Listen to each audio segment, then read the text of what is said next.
has always been a constant in business. But in recent years, it feels like we have been asked to reinvent ourselves almost daily, every day, every moment. Now, for many leaders, the question is no longer when will things settle down? It is how do I keep moving forward when stability may never come back? Welcome back, listeners, to today's episode on BizBlend Podcast. I'm your host, Sana, and today we are going to explore what it truly means to be an architect of change. Not just reacting to disruption, but designing pathways through it. And listeners, my guest, Rick Yvanovich, has built a global footprint across industries and continents, translating decades of experience into practical strategies for thriving in uncertainty. He's not just studied change, he has lived it, led it, and written the roadmap for it. So, listeners, let's dive into this conversation about building something better, even when the ground beneath us is constantly shifting. So, Rick, welcome to the show, and I'm really, really pumped up for this conversation. Thanks for having me, Sana, and thanks for such a lovely, lovely introduction. Now, Oh, before we start, I'd like to expand a bit on this core belief that I have, and that is we all have the potential to be architects of change. So let me explain that a little bit more. So in the world that we all live in, it's really all about constant transformation, and our task isn't just to keep up, isn't just to keep our head above water, it's to shape the path forward. Every day, our actions, whether they're big ones or small ones, they actually shape our future. And as we discuss things today, Sana, I want everyone listening to remember this. You are your brand, and every single decision that you make is part of the unique story that you're crafting for yourself. How you react, how you adapt, and how you innovate will define your story and your legacy. So, as we dive into our conversation today, Sana, let's not just think about adapting to change, but about how we can define it, as we're not just participants, we're catalysts in this ever changing business as unusual world. So let's get started, Sana. wow.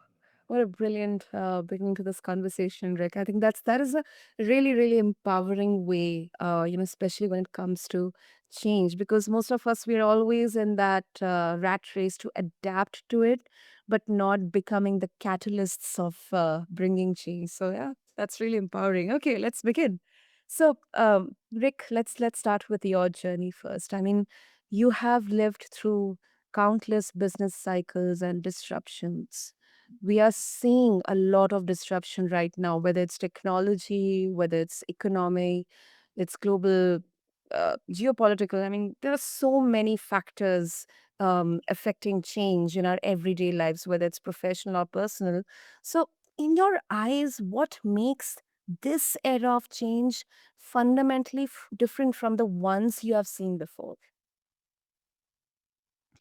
I think what's different is in the past, as you say, things have happened. We've had cycles, Mm, but there's been a feeling of what shall I call it? Let's say normalcy or business as usual. And this is really where the architect of change and came from, because during the pandemic, the COVID pandemic, mm, which was a cycle, which was a happening that literally no one, or if I believe no one, had ever experienced before. There was no playbook, and during that, the business leaders that I come regularly into contact with, too many of them and people around them were saying, when this is over and we get back to business as usual. And that used to really, really, really wind me up because I thought, hey, get real. There's no going back to usual. You can't put Jack back in the box. all of this is unusual. So this, coined the term business as unusual, and was actually the name of a book that I ended up writing and publishing during the pandemic. And the subtext of that book is how to thrive in the new renaissance. And I believe that's where we are now. The As we've all experienced in the last, ever since the pandemic, to 20 till now, so the last 4 or 5 years, just when you think it's over, if, and you think it's going to go back to normal, something else has happened. There's been some kind of shock, whether it's a natural disaster, whether it's a geopolitical thing, and it's just going on and on and on. So it's just underlining the fact that there is no going back to usual. There is no going back to normal. We are living in a world of business as unusual. Things are going to continue to keep happening, and we need to be more resilient and agile to deal with them. Now, where the architect of change comes into this sort of context is in my book, one of the tools that I gave to help people put structure back into their lives and meaning back into their lives is to use the metaphor of a castle. Because we can all imagine what a castle is. However, the castle that I'm describing has different components, has got different buildings in it, and they each represent a different aspect of life. Okay. And so, just like if you're building, you are the architect building your own castle. You are constructing your own life. However, we can only lay like one brick a day, so we have to lay that brick with intent. You know, there are about 8 buildings, in the castle, 8 different aspects of our life, so we can't look after them all at exactly the same time. We have to make a choice, and that's a really, really hard choice to make. And that's why I say that with the architect of change, because business and life is all about change, it's constant change, and we have to make conscious decisions to decide how we lay our bricks, how we take those steps, how we move forward. Hmm. That definitely calls in, to bring a lot of mindfulness and intention and clarity into build our castles brick by brick. So, Rick, also, did you think, especially leaders today, are they overestimating how unique these challenges are or underestimating them? Both. Oh.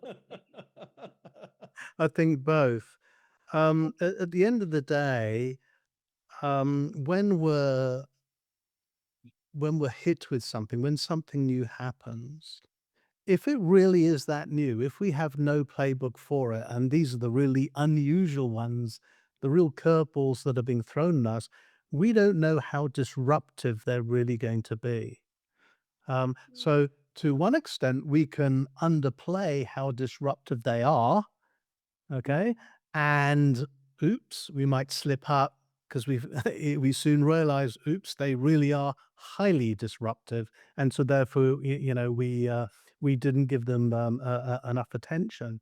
On the other hand, if we think the world's going to end type of thing with every single one of these unusual things, you might get the opposite. So it's a tricky thing, and so that's where where balance comes in, okay?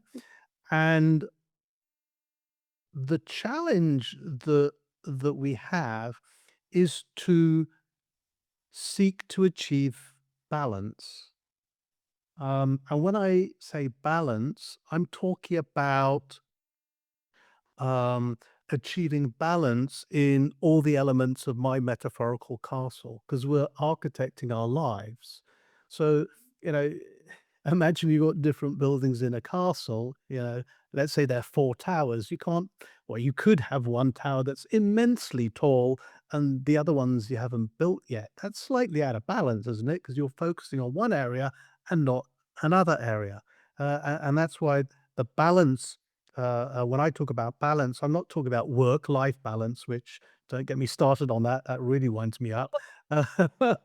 Because, there are 8 different elements to the castle, therefore 8 different elements to life, and we have to bring them all into balance.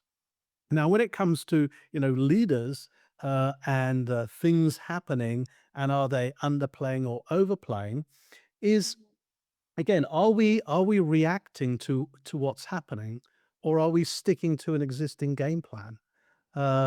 Again, going back to my castle, something's happening, something's attacking our castle, or something, is impacted. What's it going to do? Which areas of our life are going to be impacted? Which areas of our business are going to be impacted? It's not necessarily all of them, but we have to look at things holistically to see, you know, some areas may be incredibly obvious where it's impacting us. But taking the more holistic view, we have to also look at the maybe less obvious things. One of the things, the unusual things that have hit people, although it's not necessarily unusual these days, is several years ago, generative AI came out, and Chat GPT came out. And, there's all sorts of scenarios popping out about that. It's going to take over all our jobs. All right. That's not quite true. It's going to save us, gazillions of money, and we need less people. Well, that hasn't necessarily manifested either in lots and lots of firms. And like all of these things happening is, yeah, maybe it's still too early to find out what the impact of it's going to be, apart from it is major and there isn't a playbook. We can't look up an instruction manual and tell us what is this going to do to us. So it's very, very evolving. And a bit like the pandemic, something brand new that we weren't prepared for. These are the type of happenings that I think are going to become more and more common. And therefore, it's important for us to have a clear idea of where we're trying to go and how we're trying to get there. Because the risk is stuff happens and then we start reacting to it and we lose the plot. Mm, yeah, that makes sense. I mean, if we, you know, I'll just, because I usually, when I have conversations around this, we do a kind of rewind of all these major global, globally impacted changes. I mean, we talk about generations. Every generation has seen, cataclysmic shifts, like whether it's industrial revolution, it's the dot-com boom, or it's the global housing crisis that we saw in 2008, and now pandemic, and then the AI kind of invasion here. Uh, would like to call it, but it's actually not. Uh, I think your approach, it calls for a proactive preparation than a reactive, approach. And do you think, Rick, this business as unusual, is it the future is it going to be a future winning formula for the thriving leaders? Is it something that's going to differentiate a good leader or a thriving leader or thriving company than just a normal average company or leader? It's a very, very good question. Is it a silver bullet? Um, for those people who embrace it and follow it, like myself, yeah, I think it is. It works for me. Um, but at the end of the day, there are lots and lots of models out there. There are lots and lots of approaches to do things out there. Even if there are given playbooks, there are lots of playbooks out there for exactly the same thing. And the issue is that since, as individuals, we're all unique, and also our businesses. If we're talking about entrepreneurs, your business is also unique. Then Mhm. you have to find the tools that work for you. You have to have a belief in it, a real belief in it, and so therefore the the framework that I use are, this first book, Business as Unusual, was written for the business leader because it was triggered by the pandemic. I could see people needed help getting out of the fog, as it were, that they were in, and what they really needed was to be able to create their own path and have a bit of a playbook to create that so they could regain their confidence. Because I Mm. guess that's what really happens when these shocks happen and we start reacting to them. Things are not going to plan, and we start maybe doubting ourselves, and we start becoming unsure of what to do. And to me, that's the danger, because they are the red flags that are on the road, unfortunately, to failure and or the lack of success, because it could result in non-action or just Mm. reaction, which is a knee-jerk reaction without the real deeper thought into it. Whereas I advocate, yes, we do need to be more proactive. We do need to have some clarity on the direction we're going. And by that, what's our North Star? What's our life purpose? Is our life purpose in alignment with our goals, with our core values? Is all of that in alignment with whatever organization that we're working with? There's a lot to keep in alignment. Because if you have that, the even when things happen, we at least have a direction that we know that we need to go in. Um, the I mentioned that I'm also a coach, and again, one of the reasons why I came out with this model was I was coming across too many people who were either stuck in a rut, Mhm. um, who were trying to get from A to B and was still in A and seemed to be going in circles. I guess that is being stuck in a rut, and were just generally unsure because y- you know when new stuff happens and you are the business leader and you hesitate or you're not sure how to move forward, Mhm. people can perceive you and they're watching what you're doing, and that inaction is another red flag because it actually triggers a lack of confidence in you as a leader, which may start a downward spiral. You see, hey, you're supposed to be leading these people, and they're losing confidence in you. They're not following you anymore, and you pull yourself down into into a downward spiral as well. So yeah, you hit the nail on the head, Sana. I'm really in for that proactivity. Um, and as you mentioned that you are a coach, now it's a very, very interesting, observation. Have you found this habit easier to adopt in established companies or in startups? Because um, generally people would say, okay, startups, they are more dynamic, they are flexible, um and a founder has, they are already prepared with that mindset. They have kind of signed that consent form that I'm already there to kind of fight head on with those changes or those shocks. So what's your observation on this? It's always driven by the individual. At the end of the day, some individuals um, embrace models like this because the change begins with themselves. So you've got to be Hmm. open to change. It's a bit like if they were a coachee, a client that a coach is coaching. In order to be coached, the coachee needs to be open to coaching and be willing to be coached. Mhm. All right. If they're resistance to any change, then they're potentially uncoachable. So you've got to start with yourself. So it doesn't really matter what the organization is.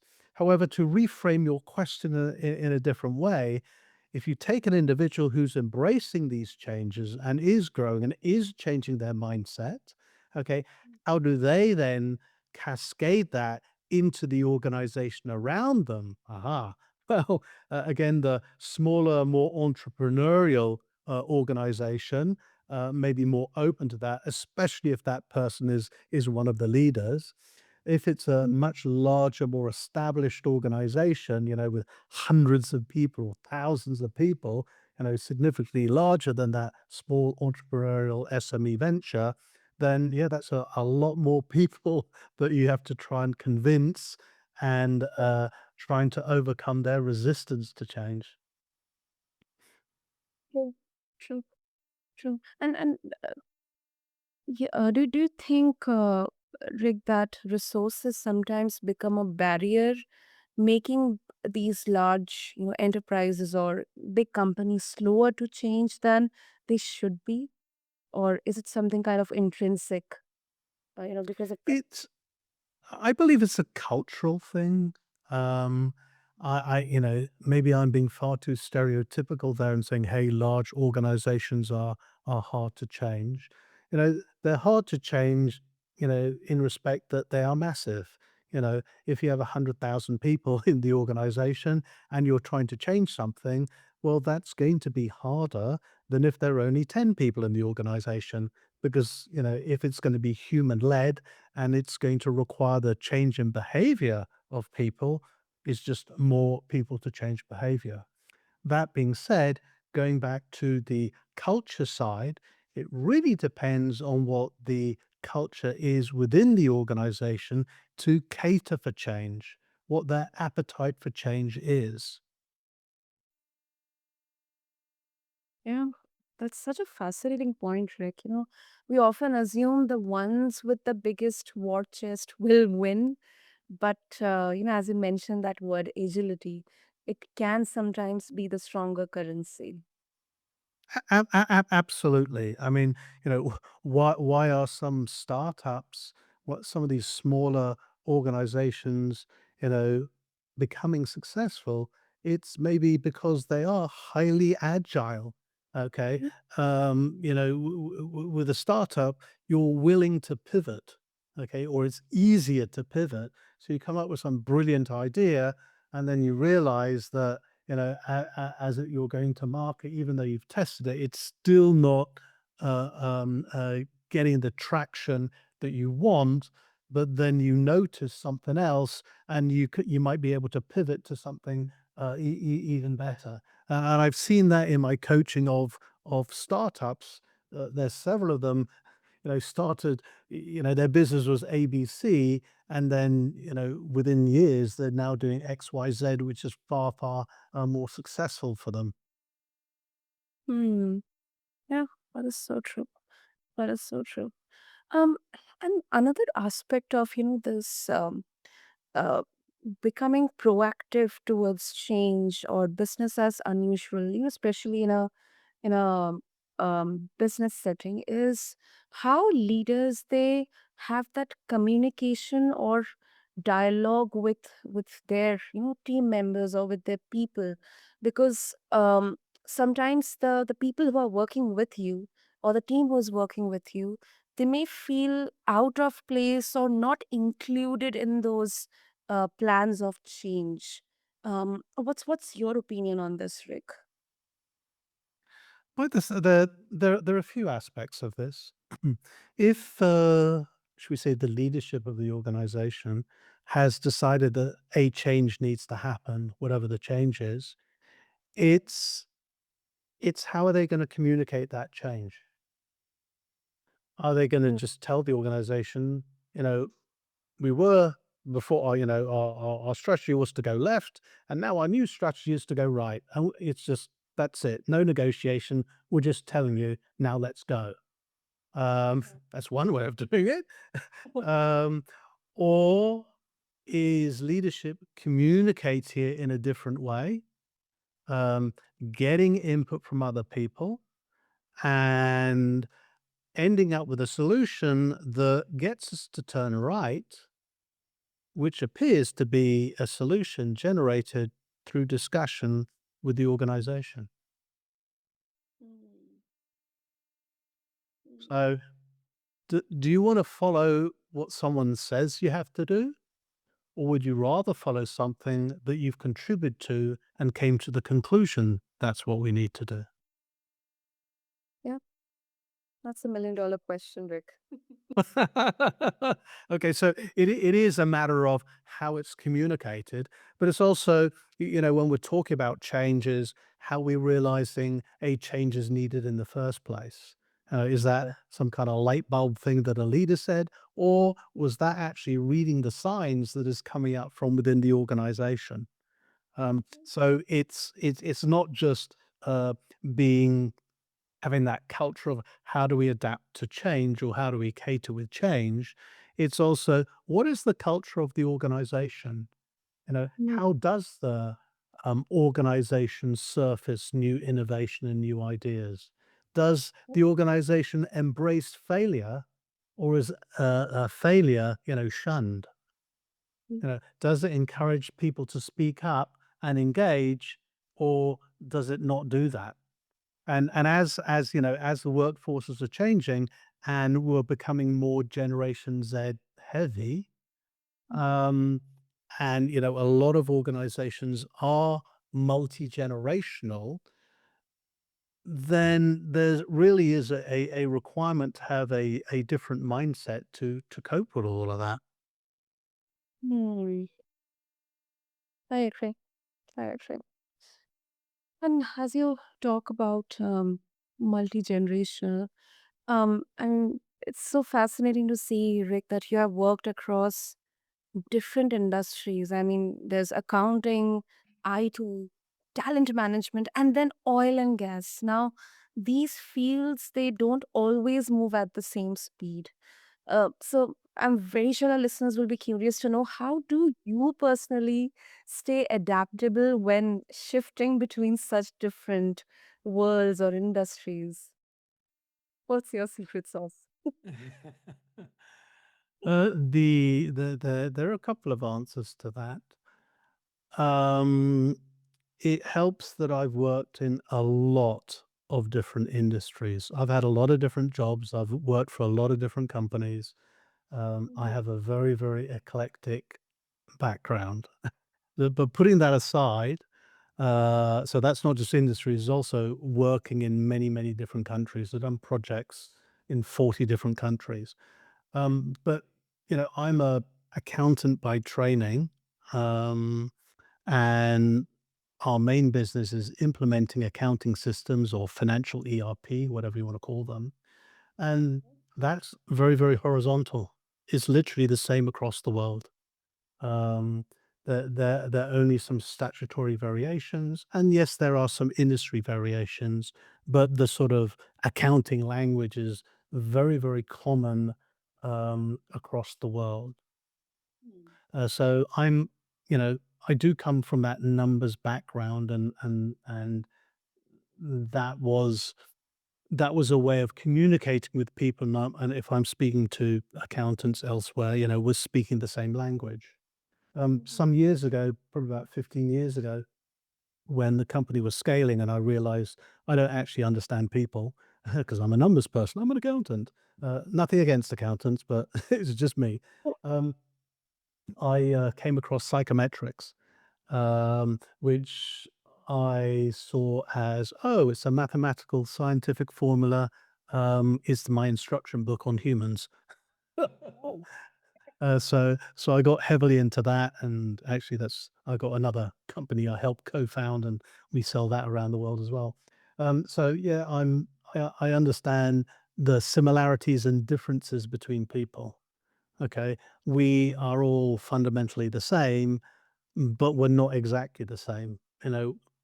I said right at the beginning, we are all unique because we are human, and we are unique because we are human, and because we are human, we are unique. Um, and so, although, I can go from country to country, and some things are similar. There will always be nuances that are different. And it's I I guess you gotta go out there and you gotta understand that and you gotta experience it, okay? Traveling, living, working with different nationalities, visiting different places, on the planet, and you will see the similarities and you will see the differences. And the similarities and differences are wonderful. I mean, it's nice to go somewhere that may seem strange and weird, but you go there and says, "Oh, these things are the same," and you feel, a little bit more comfortable, should we say. But on the other hand, is experiencing those little uniquenesses, those little different things, that helps open up our minds, I think, makes us more open-minded to experiences. And as we expand our minds and as we experience more things, we can start, when we, let's say in our life and also in our work, we can start taking on different perspectives. And that really, really helps us become more open-minded, more tolerant. Um, and, it okay, for larger companies who are global, yeah, it's part of the, secret sauce for being, for being successful. Because the worst thing a company can do is assuming, "Hey, it works in company A, in country A, now I'm gonna bring it to countries B to Z, and it's gonna work exactly the same way." It doesn't quite work like that.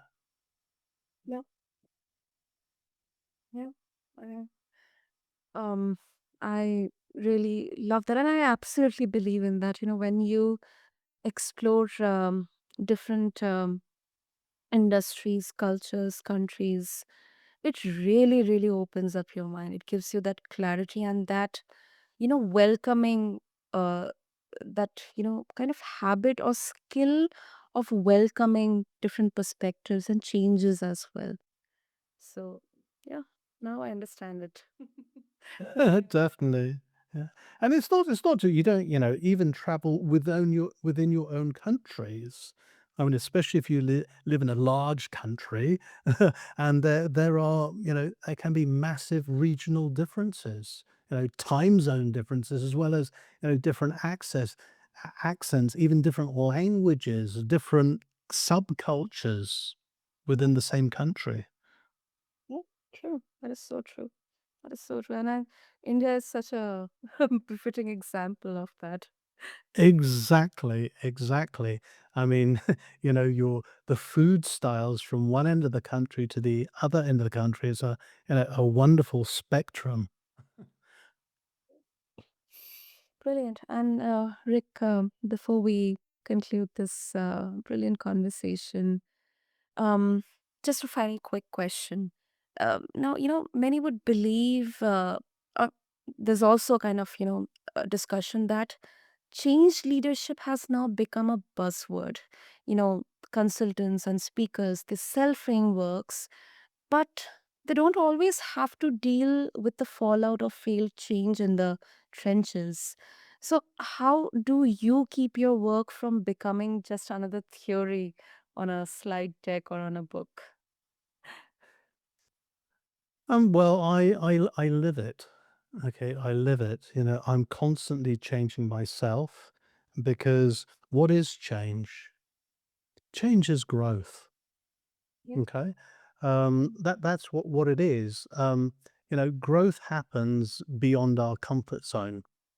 Which is why I call my style of coaching dungeon coaching, because I have to inflict a little bit of pain because I've got to stretch you. I've got to stretch people.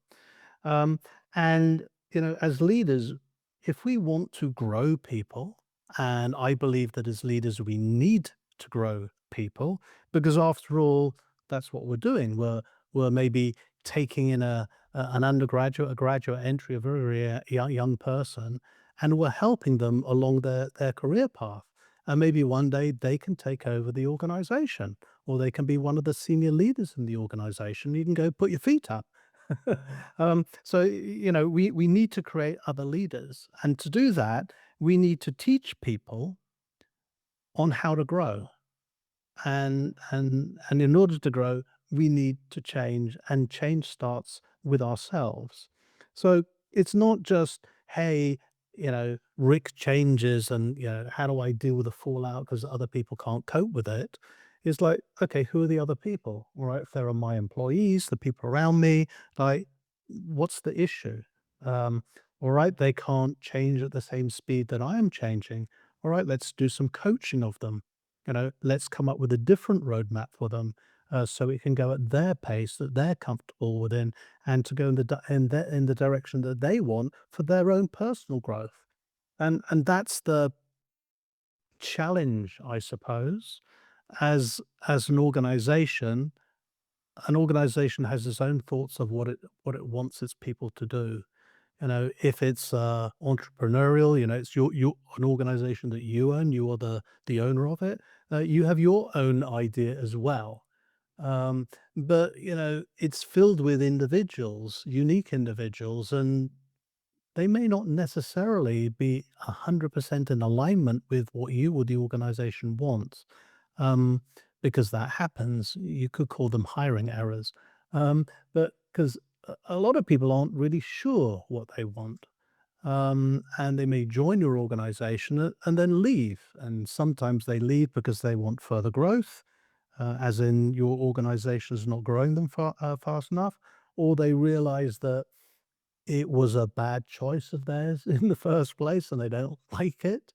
There are many reasons. And again, to be proactive about it all, we have to cater with the different needs of all these people. I'm a bit biased about this. I like growing people. And so I look at these things and we look at how do we grow people? How do we support them? Because I believe for a organization, if we get that right, if you're an organization known as deliberately growing people, deliberately helping people learn and getting more capable, then that in itself is a magnet to attract people. Okay, but like all magnets, um, it also repels people, so it also pushes away the wrong people. And if you happen to like that type of environment and you're in that environment, well, you're quite happy to stay there because it's in alignment with what you want anyway. Absolutely. Absolutely. That's very well put, Rick. Brilliant. So, of course, Rick, if our listeners they would like to connect with you and get hold of your book as well, Business as Unusual, what would be the best way?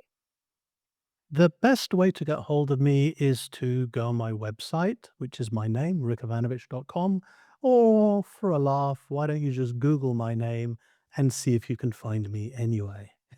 There's something a little bit unusual there because I'm the only person on the planet with my name. And it's not great SEO. I just happen to be the only person on the planet with this name, which is a bit of a cheat, bit unusual. I'm also, of course, on social media, especially LinkedIn. And again, just use my name. It's that unique.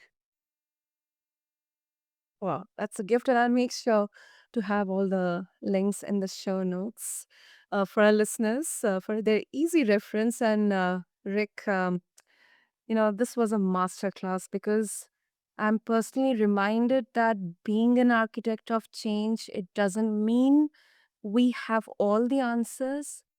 It means we have the courage to ask better questions and the discipline to build with what's in front of us. So, uh, you know, let's just say that change isn't something to wait out, it's something to work with, something to embrace. So, thank you so much, Rick, for your wonderful insights and your experiences. Yeah, thank you. Thank you, Sana. And as we close, I just want to remind everybody and leave everybody with just a final thought.